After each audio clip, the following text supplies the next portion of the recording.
Hey team, Katie here. Today I want to talk about what it takes to be a horsewoman.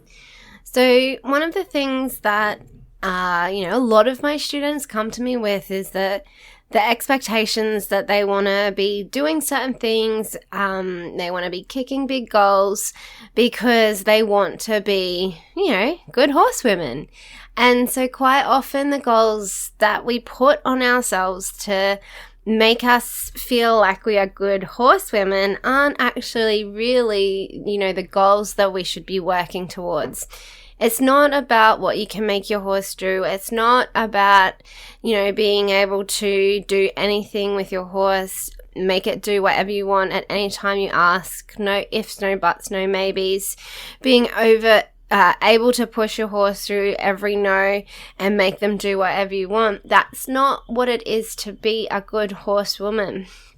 Being a good horsewoman is being somebody that your horse feels safe around and feels safe to relax around, is somebody that is compassionate to your horse's needs, is somebody that is comfortable giving your horse's direction, and your horse is comfortable taking direction from you. And then the best case scenario is your horse is seeking direction from you. It's having a horse or having clear language, cues, and communication so that you can have conversations with each other, spending the time to get to know your horse so that you know what they're trying to communicate to you when they are showing you body languages and behaviors. And then having the resources and the tools in your toolkit that if you do get a no from your horse, or if you do get a heightened behavior, or they're getting over or close to threshold, you know how to use your emotional agility skills to shift them into a more positive and enthusiastic and willing state.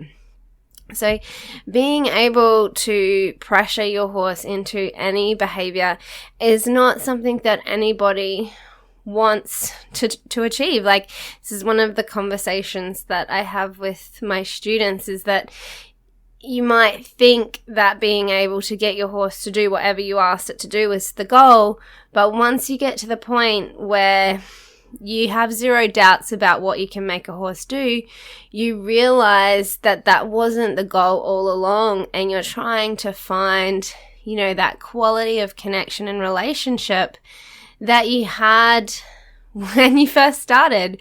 Because when you're green, when you're an amateur, when you're a beginner, you are solely reliant on how much your horse likes you as to whether or not they're going to participate in the activities with you. And the more effective you get at pushing horses into doing things they don't want to do, the less you listen to them telling you when they're struggling, and when they may not be ready physically, mentally, emotionally. You may be missing cues that they're in pain, or they need additional support in one way or another.